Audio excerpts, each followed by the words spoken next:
जय हिंद मेरे प्यारे विद्यार्थियों। विजडम कोचिंग सेंटर में आप लोगों का स्वागत है। कैसे हैं आप सभी लोग? ठीक है ना?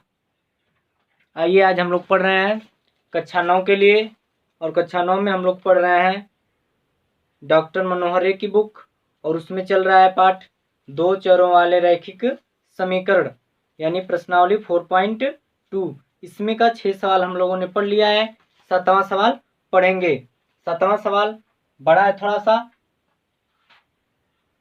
देखिए क्या है, दिया है कि एक नगर में टैक्सी का किराया निम्नलिखित है।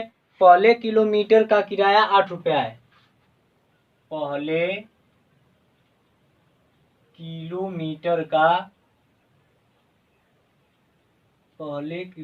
का किराया कितना रुपया है? 8 रुपया है। और इसके बाद की दूरी के लिए प्रति किलोमीटर का किराया 5 रुपया है। इसके बाद प्रति किलोमीटर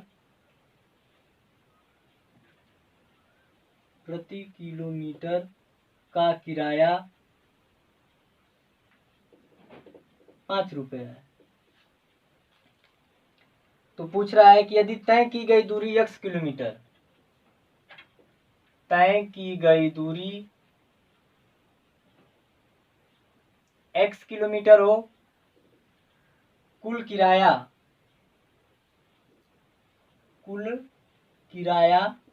y रुपए हो, तो कह रहा है कि इसका रैखिक समीकरण लिखिए और उसका आलेख खींचिए। इसका रैखिक समीकरण। अच्छा, एक बात बताइए, मान लीजिए एक देखिए टैक्सी है, अगर आप उससे 1 किलोमीटर जाएंगे तो आपसे 8 रुपया लेगा। जैसे ही आप 1 किलोमीटर जाएंगे तो आपसे कै रुपया लेगा? 8 रुपया लेगा। फिर इसके बाद अगर आप उससे आगे जाएंगे, मतलब 2 किलोमीटर जाएंगे, तो अब आपसे 8 रुपया नहीं लेगा। कितना रुपया लेगा? 5 रुपया। यानी कि 2 किलोमीटर गए तो आपको पहले किलोमीटर के 8 रुपया और दूसरे किलोमीटर के लिए 5 रुपया, यानी कै रुपया देना पड़ेगा? 13 रुपया। इसी तरह आप 3 किलोमीटर अगर जाएंगे तो पहले किलोमीटर के लिए 8 रुपया, दूसरे किलोमीटर के लिए 5 रुपया और तीसरे किलोमीटर के लिए भी 5 रुपया। तो कै रुपया हो गया? 5 5 10 10 8 18। यानी कि पहले किलोमीटर जाएंगे तो आपसे 8 रुपया ले लेगा, और आप जब उससे और अधिक आगे जाएंगे तो आपसे प्रति किलोमीटर के हिसाब से 5 5 रुपए लेगा। तो कुल दूरी कितना चला? x kilometre. ध्यान से देखिएगा सवाल को, बस समझने योग्य है, ज्यादा कुछ है नहीं। अगर आपको 10 किलोमीटर चलना है, 10 किलोमीटर में हम कह दिए कि आपने पहले किलोमीटर के लिए, आप समझिएगा सवाल को, आपको 10 किलोमीटर चलना है, पहले किलोमीटर के लिए 8 रुपया देना है, और बाद के जो किलोमीटर है उसमें कै रुपया देना है? 5 5 रुपया। तो आपको कै रुपया देना पड़ेगा? पहले किलोमीटर के तो 8 रुपया दे दिया आप, और आपने 10 किलोमीटर चलना है तो 1 किलोमीटर का तो 8 रुपया दे दिया। अभी कै किलोमीटर चलना है आपको? 9, और एक अब प्रति किलोमीटर कै रुपया देना है? 5 रुपया। तो 9 पचे 45, यानी इतना रुपया आपको देना पड़ेगा। उसी तरह कुल दूरी कितना चलना है? x kilometre. तो आपने तो 8 रुपया दे दिया पहले किलोमीटर के लिए। 8 रुपया दे दिया किस किलोमीटर के लिए? पहले। आपको कुल 100 किलोमीटर चलना है, आपने 1 किलोमीटर चल दिया कै रुपया देके? 8 रुपया देके। आपको यदि x किलोमीटर चलना था, 1 किलोमीटर आपने चल दिया, तो अभी आपको कितना किलोमीटर चलना है? x minus 1। यही समझने वाली बात है कि x माइनस 1 कहाँ से आ रहा है। आपने 1 किलोमीटर चला, 1 किलोमीटर का कितना रुपया पे किया? 8 रुपये। तो आपको मान लीजिए अगर 10 किलोमीटर जाना है, आपने 1 किलोमीटर चल दिया, तो आपको अभी कै किलोमीटर जाना है? 9। 9 कैसे आया है? आपने 10 में से 1 को क्या किए हैं? घटा दिए हैं। उसी प्रकार पहले किलोमीटर के लिए 8 रुपया और दूसरे के लिए x माइनस 1। अब इसका किराया कै रुपया देना है आपको? 5 रुपये। अगर इन्हीं सबको जोड़ोगे तो आपको कितना आना चाहिए? y कह रहा है कि कुल किराया कै रुपया लगा? y। इसे हल करिए भाई, मल्टीप्लाई करिए। y 8 में से 5 जाएगा, 3 धन 5 x बराबर y। ध्यान से देखिएगा, तो 5x माइनस, इधर प्लस है, इधर क्या जाएगा? माइनस। इधर प्लस 3 तो इधर क्या जाएगा? माइनस 3। यह आपका क्या बना? रैखिक समीकरण। अब कह रहा है कि इसका आलेख खींचिए। तो आलेख खींचने की विधि आप लोगों को हम बताए हैं कल की। आलेख कैसे खींचा जाएगा, इस बात को आप लोग ध्यान से देखिए। ठीक ना। तो आलेख खींचने के लिए पहले हम रखेंगे x बराबर 0 रखने पर, x बराबर क्या रखेंगे 0। तो जैसे ही आप x बराबर इसमें 0 रखेंगे तो 5 गुणते 0 माइनस वाई बराबर -3, पूरा टोटल कितना हो जाएगा 0 माइनस वाई बराबर -3। इधर भी माइनस इधर भी माइनस हट गया, यानी y का मान कितना आ गया 3। बात समझ में आई कि नहीं, y का मान कितना आ गया 3, यानी हमें बिंदु मिल गए। पहले x लिखा जाता है बाद में y, तो मिल गया 0,3। एक बार तो ये रखने पे हो गया है। अब एक बार रखेंगे y बराबर 0, y बराबर 0 रखने पर रखिए y बराबर 0, 5x माइनस वाई बराबर -3, 5x माइनस इसकी जगह 0 -3, 5x बराबर -3, यानी x बराबर -3 बटे में 5। यानी अब बिंदु हो गए, पहले x लिखा था बाद में y, तो x का मान कितना मिला है -3 बटे 5 और y का मान कितना मिला है 0। अब क्या खींचना है आलेख, तो आइए खींचे आलेख x डैश y डैश। ध्यान से देखिएगा, तो 0,3 पहले बताइए कहाँ आएगा। पहला होता है किससे दूरी y से दूरी, y से कितना दूरी पे 0, यानी YH पे ही रहेगा। आपसे एक बात होता है, पहले 0 तो YH पे रहेगा, बाद में 0 तो XH पे, तो 0 यानी YH पे रहेगा। 3 प्लस है कि माइनस, प्लस तो ऊपर, यानी कि 1 2 3।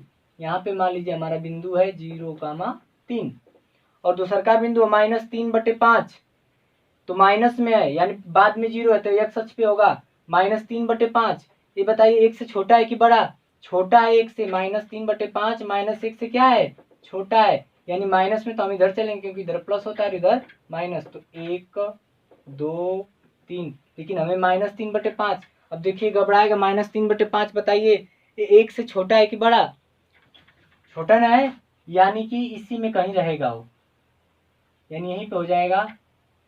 अब यहाँ से एक तो रेखा खींच देंगे इसे और यहाँ पे बिंदु हो जाएगा, -3 बटे 5 कामा 0। बात समझ में आई कि नहीं, आ गई होगी, फिर से देख लीजिए एक बार। करा प्रथम किलोमीटर के लिए 8 रुपया पे किया, उसे 1 किलोमीटर चलना है, तो उसने 1 किलोमीटर चल दिया, तो अभी उसे कितना चलना होगा 1 किलोमीटर कम, यानी x में से क्या करेंगे घटा देंगे और देखेंगे उसके प्रत्येक किलोमीटर के लिए क रुपया देना पड़ रहा है 5 रुपये, तो इसमें हम 5 से मल्टीप्लाई कर देंगे, 8 प्लस गुणा कर देंगे 5x, 5 एक कम 5, इधर y कैलकुलेशन करके जब हल करेंगे तो आपको ऐसा एक समीकरण मिल जाएगा। यही दिखाइए, तो पहले तो रैखिक समीकरण बनाना था तो हमने बना दिया, फिर करा इसका आलेख खींचिए। तो आलेख खींचने के लिए एक बार x बराबर 0 रखेंगे, तो जैसे ही आप x बराबर 0 रखेंगे तो आपको y का मान मिल जाएगा 3, तो एक बिंदु हमें मिल गया 0,3। एक बार x बराबर 0 रखते हैं, फिर एक बार y बराबर 0, तो y बराबर 0 जब रखेंगे तो 5x माइनस वाई बराबर -3, तो 5x माइनस 0 बराबर -3, यानी 5x बराबर -3, हल करेंगे तो ये कितना मिल जाएगा -3 बटे 5 कामा 0। अब इसे देख लेंगे, फिर आलेख खींचना है, तो 0,3 तो आसानी से मिल गया, लेकिन -3 बटे 5 कामा 0 ये कहाँ मिलेगा, तो 1 और 2 के बीच में ही होगा -3 बटे, अरे 0 और 1 के बीच में होगा -3 बटे 5।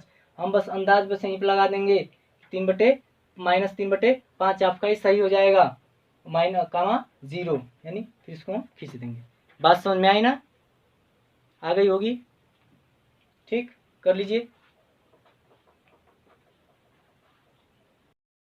इसमें दिया है y, पहले आकृति दिया y बराबर x हो गया, दूसरा दिया है x प्लस वाई बराबर 0, तीसरा दिया है y बराबर 2x और चौथा दिया है 2 प्लस 3y बराबर 7x।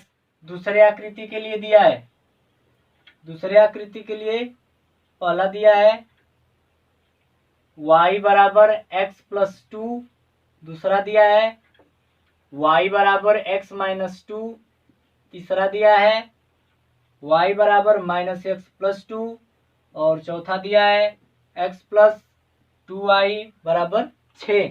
इसमें कुछ है नहीं, ध्यान से देखिएगा। इसमें पहली आकृति में बिंदु दिया है -1, 1 और एक और बिंदु दिया है 1 कामा -1। दूसरी आकृति के लिए दिया है -1 कामा 3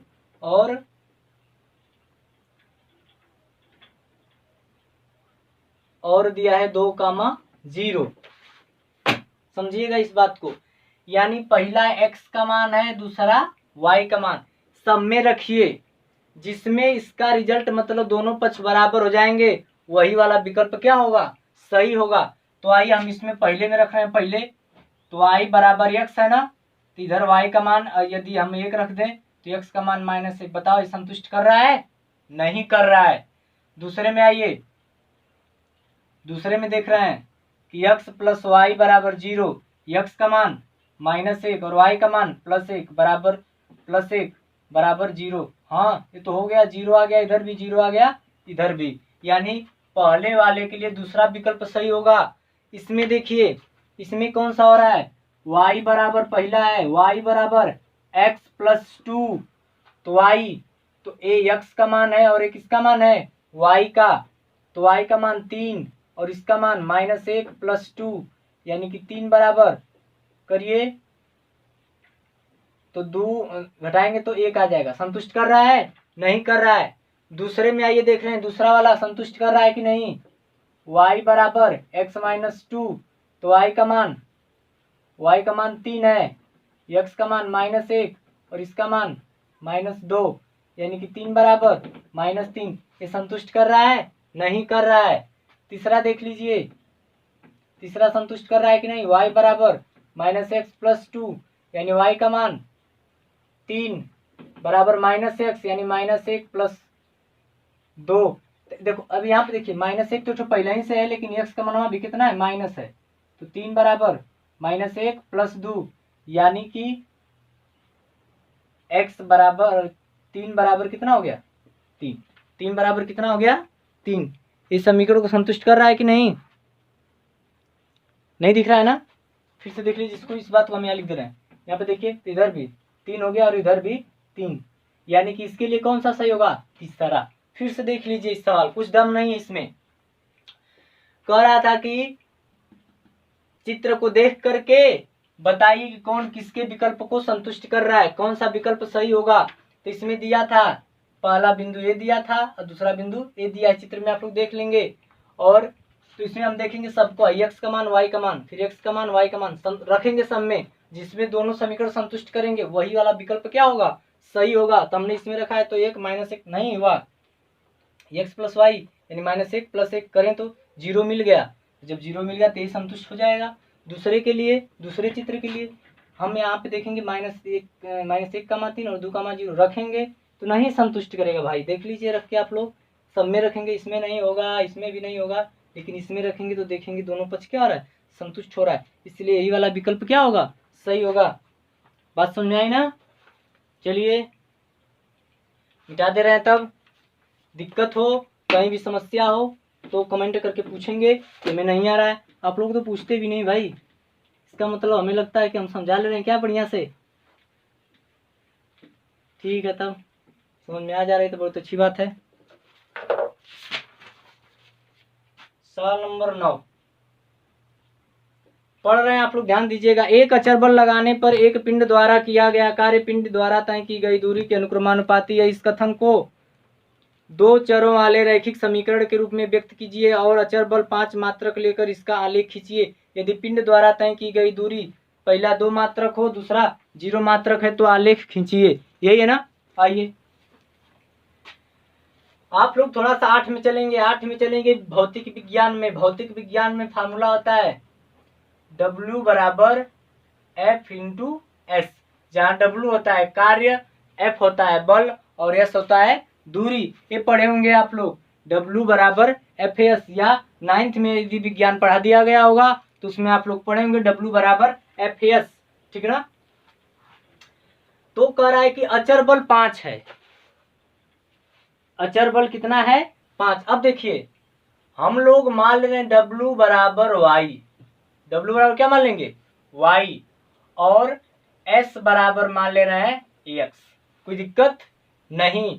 वो कह रहा है चर समीकरण बनाने के लिए तो हम इसको मान लिए, और कह रहा है कि बल का मान लेकिन 5 दे रहा है। बल का मान कितना दे रहा है? 5 मात्रक। रखिए इसमें, जहां W वहां Y, जहां F वहां 5 और जहां X वहां S वहां X, यानी W बराबर कितना हो गया? 5x। ये समीकरण बन गया। लेकिन इसमें अभी दो सवाल दे रहे हैं, दो सवाल दे रहा है, कह रहा है कि तय की गई दूरी, यानी इसमें दूरी कौन है? यही ना है, यानी यक्स का मान कितना दे रहा है? 2 मात्रक, 2 मात्रक, ठीक ना। तो यक्स बराबर 2 मात्रक दे दिया, तो हम जानते हैं कि W बराबर एफ एस। तो W बराबर एफ का मान तो 5 है और एस का मान 2, तो W बराबर कितना हो गया? 10 जूल। कार्य का मात्रक क्या होता है? Joule, 10 joule. दूसरा, इसमें पहला था, दूसरा पूछ रहा है, यानी एक्स बराबर 0 हो, 0, तो W बराबर एफ एस, तो W बराबर एफ इंटू 0, यानी किया गया कार्य कितना हो गया? 0। बात क्लियर हुई? फिर से देखिए, हम लोग जानते हैं कि कार्य बराबर होता है बल गुणे दूरी, तो एफ एस हो गया, तो W बराबर हम मान ले रहे हैं y, आप भी मानिए चाहे मत मानिए चलेगा तभी भी, तो W बराबर y मान लिए हैं, S बराबर x मान लिए हैं, और f का है 5 मात्रक है, तो हम जहाँ रखिए यहाँ पे, तो W की जगह y, इसकी जगह 5 और इसकी जगह x। ये तो बन गया दो चर वाला रैखिक समीकरण, दो चर है ना, दो चर वाला रैखिक समीकरण। रैखिक मतलब एक रेखा में होगा, दो चर हो, देखो दो चर है कि नहीं, है ना। x बराबर 2 मात्रक कर रहा है दूसरे सवाल में कि यदि x का मान यानी दूरी 2 मात्रक हो, तो हमने मान लिया 2 है, 5 दूनी के 10 हो गया, हो जाएगा कि नहीं। अब कह रहा है x बराबर 0 है, तो 0 भैया जानते हैं किसी भी संख्या में 0 से मल्टीप्लाई करेंगे तो क्या हो जाएगा? 0। अब कह रहा है इसका आलेख खींचिए। आइए,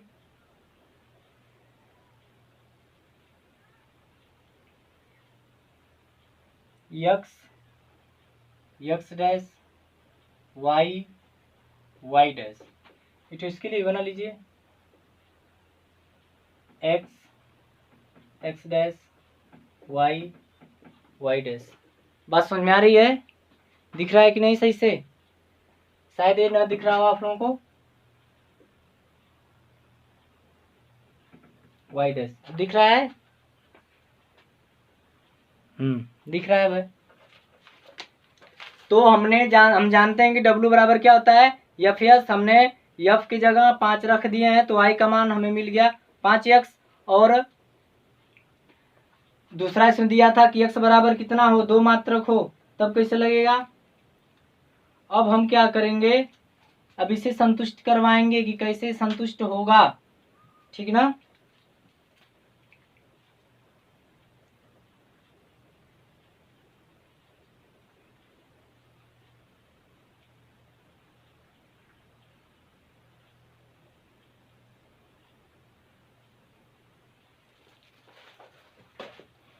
कुछ नहीं करना है, क्या इसका सवाल क्या खींचेंगे? 0 दिया है तो इसमें देखिए y की जगह 0 रख दीजिए।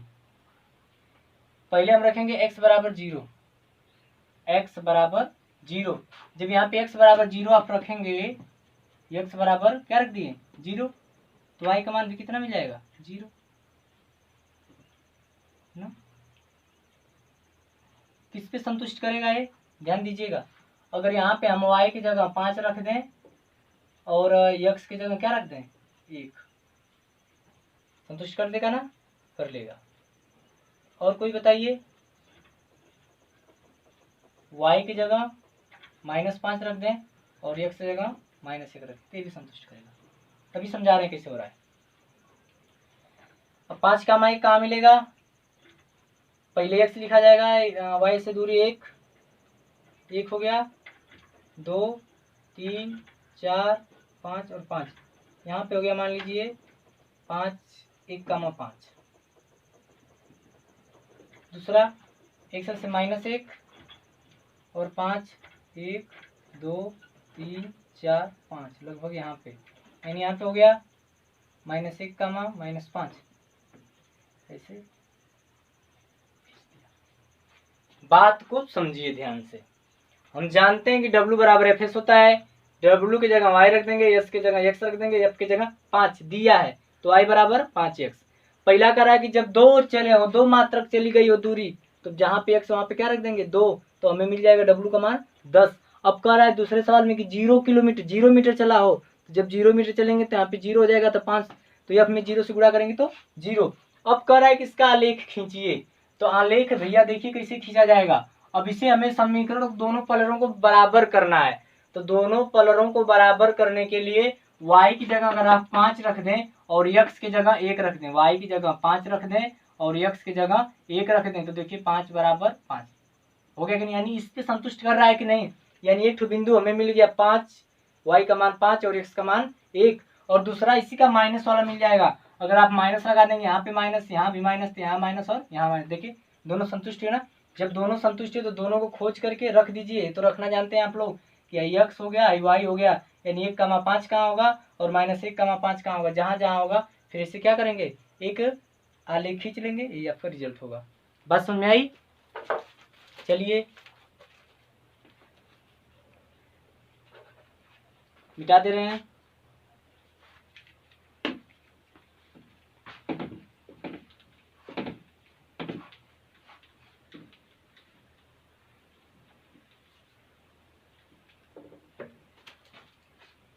सवाल नंबर 10 देखिए ध्यान से। एक विद्यालय की कक्षा 9 की छात्राएं यामिनी और फातिमा ने मिलकर भूकंप पीड़ितों के लिए सहायता के लिए प्रधानमंत्री राहत कोष में 100 रुपए अंशदान किए। एक रैखिक समीकरण लिखिए जो इन आंकड़ों को संतुष्ट करती हो।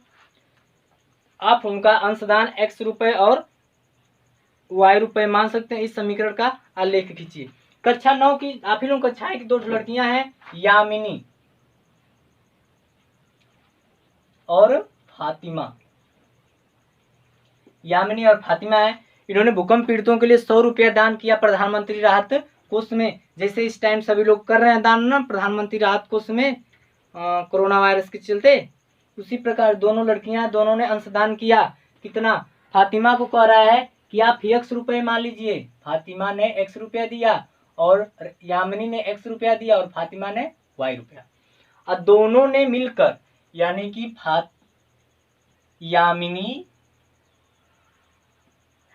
यामिनी और फातिमा दोनों ने मिलके कितना रुपया दिया? 100 रुपए दिया। दोनों ने मिलके 100 रुपया दिया। तो यामिनी का कितना रुपया है? x रुपया है और फातिमा का रुपया है y। ये दोनों मिला कितना हो गया? 100। यही समीकरण बनाना था, ठीक ना। अब कह रहा है कि इसका आलेख खींचिए। क्या खींचिए? आलेख। तो आलेख खींचने की विधि, एक बार x बराबर 0 रखेंगे, तो जैसे या फिर x बराबर, यहाँ पे देखिएगा आप लोग करते रहिएगा, यहाँ पे 0 रखेंगे x का मान। जब यहाँ पे x का मान 0 रखेंगे तो y का मान कितना मिल जाएगा? 100। यदि x बराबर, ध्यान दीजिएगा आप लोग करिएगा बाबू से, x बराबर 0, यहाँ पे 0 जैसे आप रखेंगे तो y का मान कितना मिल जाएगा? 100। और यदि y बराबर 0, तो जब y बराबर 0 रखेंगे तो x का मान कितना मिल जाएगा? 100।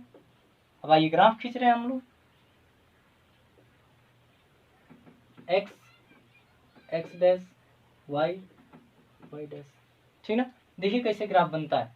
अब तो इस पे हटेगा नहीं, तो हम लोग ऐसे चलेंगे, इसको 20 मानेंगे, इसको 40, 60, 80 और मान लीजिए, थोड़ा सा बढ़ा लीजिए, 100, ठीक। इस पे मान लीजिए 20, 40, 60, 80, 100, 20, 40, 60, 80, 100। अब ग्राफ खींचना है तो पहला देखो कितना बिंदु 0, 100 है और दूसरा का कितना है? 100, 0 है, क्योंकि x वाला पहले लिखा जाता है और y वाला बाद में। आप लोग से बताएं कि पहले 0 तो x अक्ष पे होगा, तो x अक्ष, अरे पहले 0 तो y अक्ष पे, इस पे होगा कितना दूरी पे? 100। यानी एक बिंदु यहाँ मिल गया, यहाँ पे क्या है? 0, 100 और एक 100, 0, यानी कि यहाँ पे मिल जाएगा। ये तो अब आप लोग आसानी से ढूंढ लेंगे कि कौन कहाँ है, और इससे इसको ऐसे खींच लेंगे। बात समझ में आई? 0, 100 कहाँ है उसको खोजिए, 100, 0 कहाँ उसको खोजिए, और दोनों बिंदुओं को फिर क्या करेंगे? मिला देंगे। फिर से देख लीजिए, फातिमा ने और यामिनी ने मिलकर 100 रुपया प्रधानमंत्री राहत कोष में अंशदान किया। यानी यामिनी और फातिमा 100 रुपया दिया, यामिनी को रहा कि x मान लीजिए, फातिमा को रहा कि y मान लीजिए, तो x प्लस वाई बराबर 100, यानी ये समीकरण हो गया। अब करें इसका आलेख खींचिए, तो हम एक बार x बराबर 0 करेंगे, तो एक बार x बराबर 0 करेंगे तो y का मान कुछ मिल जाएगा, बिंदु बना लेंगे, निर्देशांक बना लेंगे, फिर यदि y बराबर 0 रखेंगे तो x का मान कुछ आएगा, ये भी एक निर्देशांक हो गया।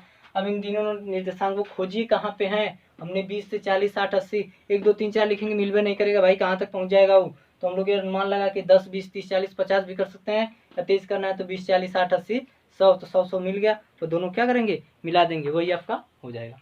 बात समझ में आई ना? ठीक है, मिटा दे रहे हैं।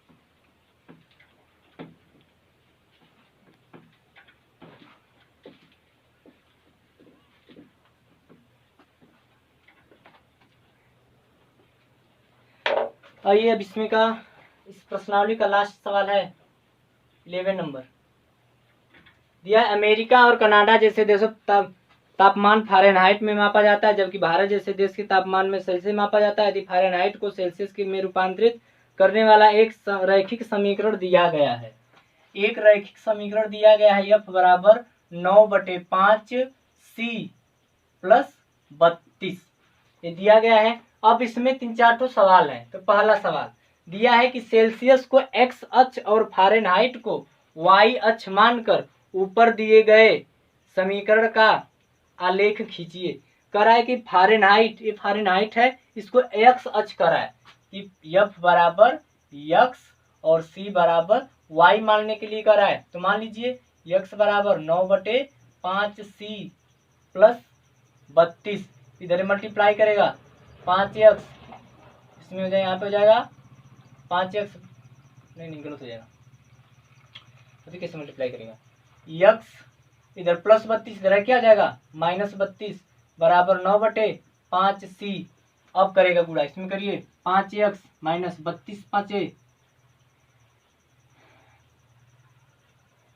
160 बराबर 9C, 5x माइनस 9C बराबर इधर माइनस हो जाएगा, क्या आ जाएगा प्लस 160। इस समीकरण बन गया।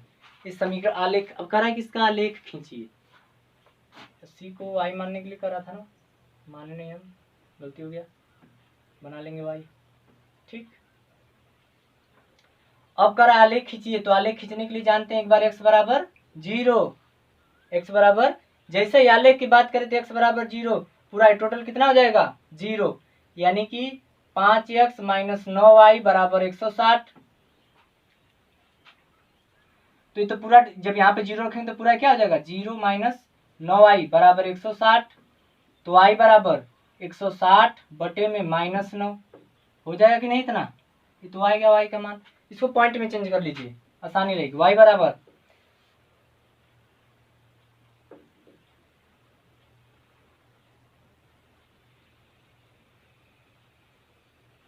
9 एक कम 9 7 बचा 70 हो गया, 9 सते 63, यानी लगभग 17 के लगभग कुछ आएगा, 17.7 मान लीजिए, इतना आ रहा है वाई का मान माइनस में। ठीक ना, बस यहीं पर रुके रहेंगे। अब दूसरा का आलेख खींचने के लिए, अरे अब y बराबर 0 रख देंगे, y बराबर 0, तो जब y बराबर 0 रखेंगे तो 5x माइनस 9y बराबर 160, तो 5x, तेज बता रहे हैं, थोड़ा सा आप लोग भी हैबिट बन चुकी होगी तो आप लोग कैलकुलेशन तेज करेंगे। यहाँ पे 0 तो पूरा टोटल 0 हो जाएगा 160, तो 5x बराबर 160, तो x बराबर भाग दे दीजिए इससे, 5 के 15 5 दूनी के 10, यानी कि कितना गया 32, यानी ये बिंदु हो गया 32,0, और ये वाला बिंदु था 0, माइनस 17.7। अब इसका क्या खींचना है, आलेख खींचना है। x डैश y डैश, यही ना, x डैश y डैश। बस समझ में आई? तो 32,0,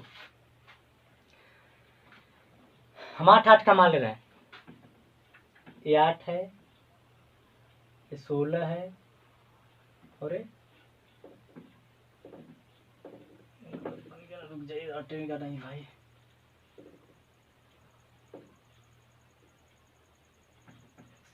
यहाँ पे हो गया 8, यहाँ पे हो जाएगा 16, यहाँ पे हो जाएगा 24 और यहाँ पे हो जाएगा 32।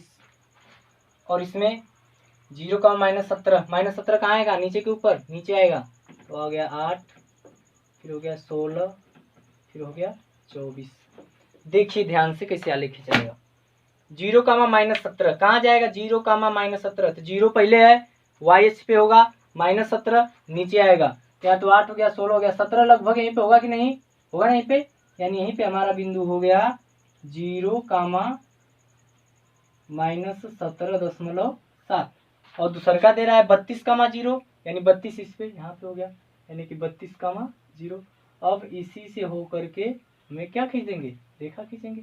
यही जो रेखा आएगा ये होगा आलेख। फिर से देखिए, कह रहा है कि फ़ारेनहाइट को x मान लीजिए और सेल्सियस को y मान के हमने एक समीकरण बनाया था, ऐसा बन गया। अब कह रहा है कि इसका आलेख खींचिए।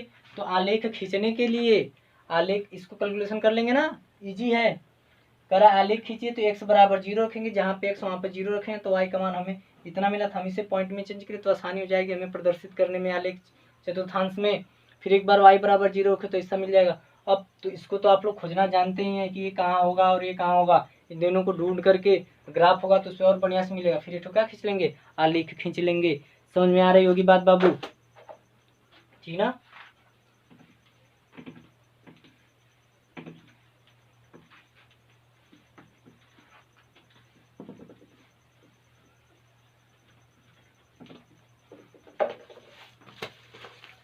ग्यारह का इसमें का दूसरा देखिए,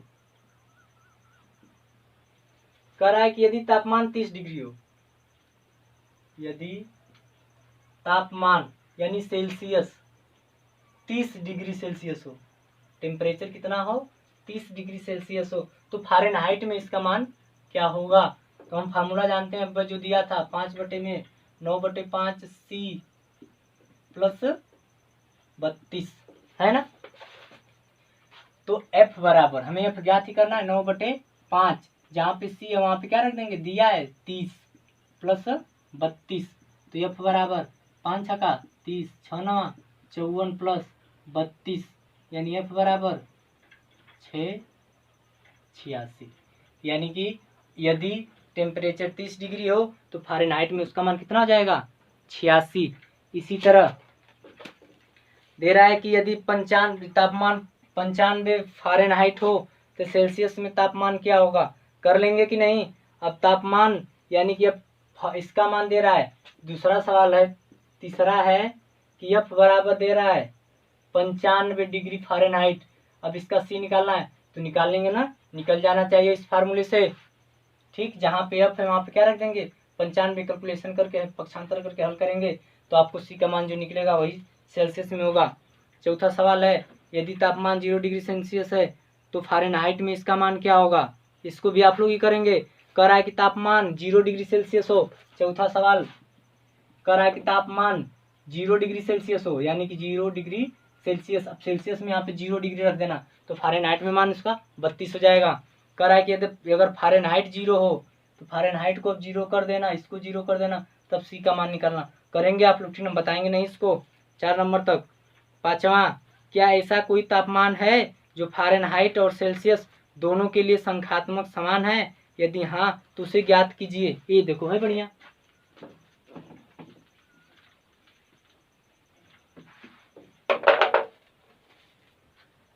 पाँचवा नंबर, 11 का पाँचवा फॉर्मूला है F बराबर 9/5 C प्लस 32। कह रहा है क्या कोई संख्यात्मक मान बराबर होता है? हम F और C को बराबर कर लेंगे। हम मान लेंगे F बराबर C। क्या मान लिए? F बराबर C। तो F बराबर 9/5, यहाँ भी रख दीजिए F प्लस 32। हल कीजिए तो इसे, तो F बराबर 9, F इसमें गुणा आ जाएगा, 5 दूनी के 10, 160 बटे में 5, इधर गुणा कीजिए, 5F बराबर 9F बराबर प्लस 160, इधर लेके आइए, 5F माइनस 9F बराबर 160, घटाइए, -4F बराबर 160, यानी f बराबर 160 बटे में -4, अर्थात f बराबर काटेंगे तो -40, यानी यही होगा, यही संख्यात्मक मान होगा। अगर यहाँ पे या तो f की जगह -40 रखेंगे तभी भी वही मान आएगा, और c f की जगह भी रखेंगे तो -40 तो वही मान आएगा, चाहे c की जगह भी -40 रखे तो वही मान आएगा। नहीं तो रख के आप लोग जांच कर लेंगे। कह रहा था क्या इसके संख्यात्मक मान कोई होगा बराबर, तो हम करें कि देख रहे हैं, तो हम f और c को आपस में क्या कर दिए हैं, इक्वल कर दिए हैं, बराबर कर दिए हैं।